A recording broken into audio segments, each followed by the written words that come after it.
What's up, guys? I saw a lot of people that asked me to react to more political things, a lot more of American political stuff, and although I'm not American, guys, I am very interested in their politics and their ideas. Today we have a massively trending video. This is Vivek School's black radio host on slavery. So Charlemagne left in shock. You just changed everything. So I don't know much about slavery and all that kind of stuff. I know that the Irish and the black people in America had a lot of slavery as well, and yeah, pretty crazy history, guys, from Africa and Egypt and all these different places. Super crazy and sad history. But this one should be incredible, guys. I don't know what to expect from this one. Everyone's saying it's amazing, massive, and I love listening to politics and listening to different ideas. I know Vivek Ramaswamy was supposed to run against Trump, and then he actually fell out of the election, the presidential election, and he actually sided with Trump, basically. He might even be the vice president, so we don't know yet, but yeah, it might be crazy. Vivek might actually be the vice president of Donald Trump, which would be crazy. I like Vivek, guys. He has a lot of good ideas talking about, disbanding all this massive government and this kind of thing, and making it more safe for the generations of people that don't have as much money, you know what I mean? So I like that, guys, a lot. Let me know what you guys all think. I love you all. Check out my Patreon as well. Loads of uncensored videos. I upload to Patreon every single day, and let's get it. Don't be the person who was the slaveholder back then. Be John Adams. That's what we should call ourselves to be. The person who bucks the trend of their time to say, I'm going to speak on my own conviction and do what's different than being the product of my own time. Because anybody can parrot what the... Whoa. Of course, they run an ad 5 seconds into it. So what did he say, John Adams? What did he say about John Adams? Slogan is of their day. But the hard thing to do is to say the pack is running this way and I'm going this way instead anyway, because it's grounded on my conviction. Like John That's Adams, what we need. People like John Adams are the reason you can point at it and say it was wrong, though, because John Adams knew it was wrong. Well, a lot of people are going to be doing things today that are different than the way that each of us is going to be living our lives, and say the same thing in 250 years from now. Somebody else is going to be having the same conversation. Thought it was wrong, clearly. Abe Lincoln wasn't around then, man. That was still later on. That was still later on. And we'll just take the story down. We'll just pass this lineage down. We don't talk American history enough. Actually, it irritates me. A lot of conservatives talk about the importance of knowing history without actually just talking about history. Let's talk this through. So John Adams, you know who his son is? John Quincy Adams. He's the first non-founding father who became a president. Here's a funny fact about him. He was the first, so outside of the founding fathers, he was the first one who was elected president. He actually wasn't a great president. He was elected out after one term. People didn't love him. And so he tried to find everything else he could do. He went and tried to write some books, and he went and tried to start some nonprofits, and none of that spoke to him. He's the only president, John Adams' son, who went back to Congress after being a president. Huh. So he's elected to multiple terms of Congress. And you know what he went back to Congress with? Was one thing he regretted not doing as a president, was abolishing slavery. This is long before Abraham Lincoln comes along, okay? Jesus. So he wanted to abolish slavery. His father was an abolitionist. He didn't accomplish much during his tenure as president. He was a good Secretary of State, but So he was so I know a little bit about John Adams. John Adams, I don't know much about American history, guys. It's a crazy thing, We didn't really learn much about that in Irish schools. Like, I learned about Irish history and shit like that. I know a lot about the founding people who founded Ireland and all that, De Valera and Michael Collins and all that. But John Adams, he was a great capitalist, I believe. He was a great, if I'm correct, which I should be, he was a great capitalist and wanted to get the economy going and stuff like that, I believe. But he didn't abolish slavery? That's crazy, man. How did he not do that? That is crazy. And that's like a big thing back then, right? He was not a very good president. Think about the humility to say, I'm not even going to go to the Senate. I'm going to go become a congressman and get reelected multiple times with the mission of abolishing slavery. Now, here's what happens. There was a rule that Congress passes. It's called the gag rule, which stopped people from using the word slavery. Like, they literally couldn't use the word slavery because they didn't want people to utter the word because it made them uncomfortable. So this guy's already been the U.S. president. Okay, so he has nothing to lose. He's just a congressman now. He says, I'm going to say the word. I'm going to say it, slavery. Slavery, slavery, slavery. There. Congress has set the rule that you can't say the word slavery. Well, I'm going to say it.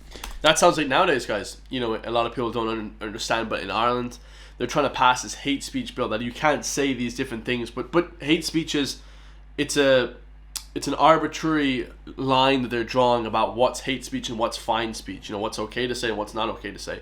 And they could just say tomorrow, well, anything is hate speech. So it's actually true that they try and limit your speech, because if they do that, then they make it easier to suppress you and make you fall in line, guys. Make you more of a coward, and they make you more of a, just taking on everything, guys, and not being able to fight against it, right? So they censure him and have, just like they have today for George Santos or whatever, they'll have the equivalent of kicking him out of Congress. So they have his trial in Congress. And he uses his own personal trial, because this guy's got nothing to lose.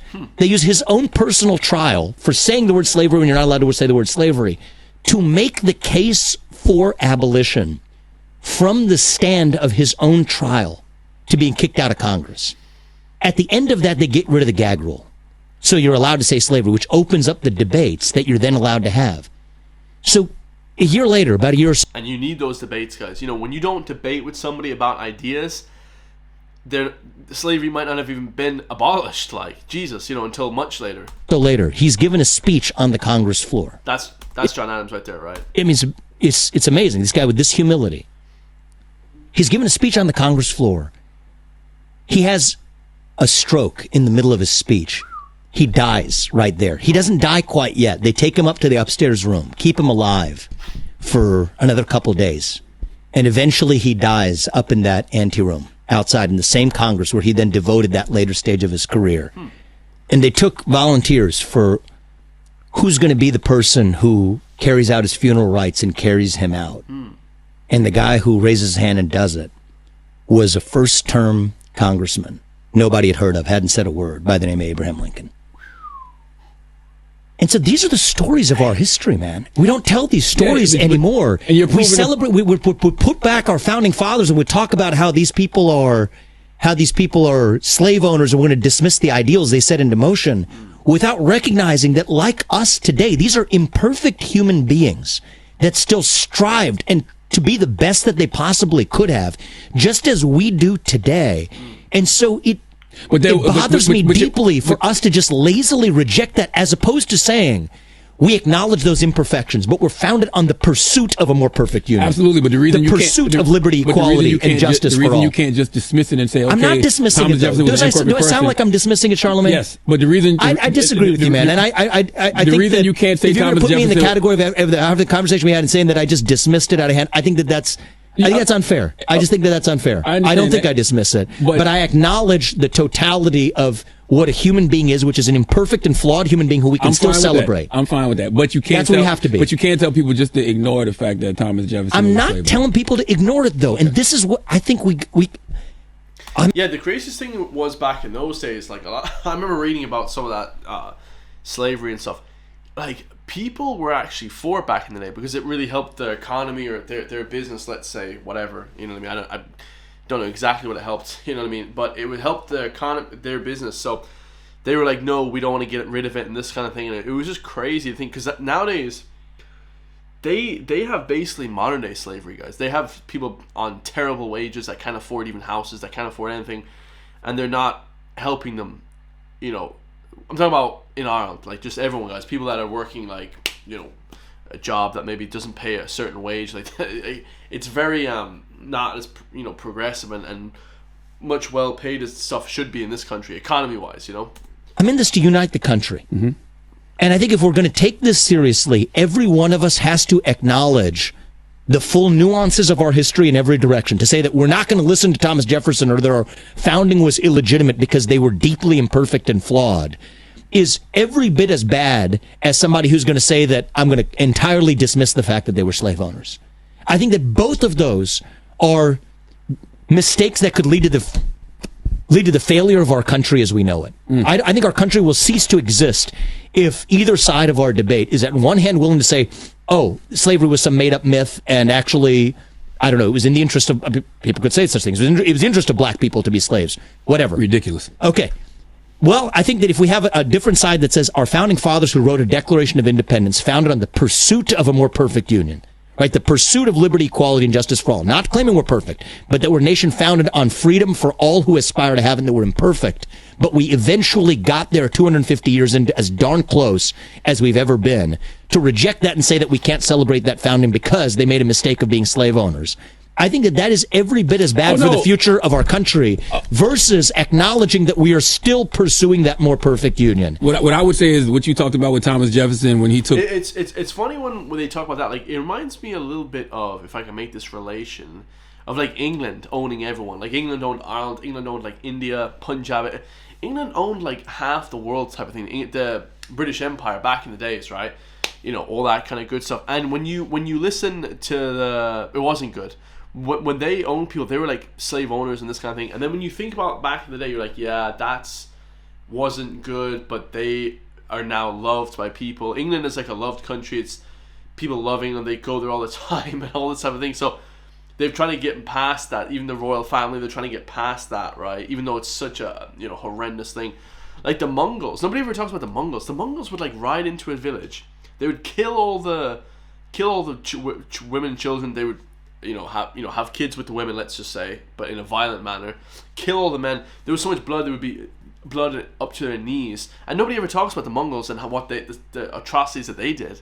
Like, it's just crazy, you know. So we need to understand that moving forward type of thing. I think that's what he's trying to say. Moving forward, it's better if we try and think more of a idealistic, like we're trying to be better, rather than just these guys were just scumbags type of thing. So I get that, I suppose. With the razor, and he took out some of the, philosophies that he agreed with. We should take some of those things that we agree with, but then everybody should come to the table, because all was not at the table when those people wrote those documents. We got that. We have too much of a diverse country now. We understand that. Okay. But my point is not rejecting that or taking a hammer to it. It's more of a different response. It's like, we got it.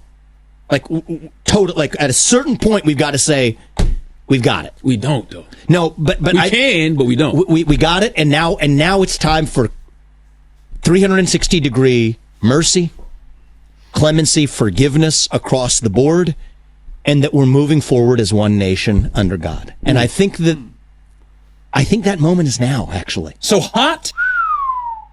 I like that. I like that.